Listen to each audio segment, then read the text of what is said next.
Nakakahiya na meron tayong pulis na hindi nila alam ang threats sa Vice President.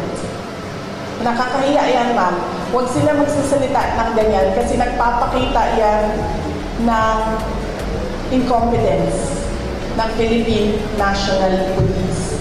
Dapat dyan, kung ako po ay Presidente, Sekretary ng DILG, Chief ng PNP, ang sagot dyan ay,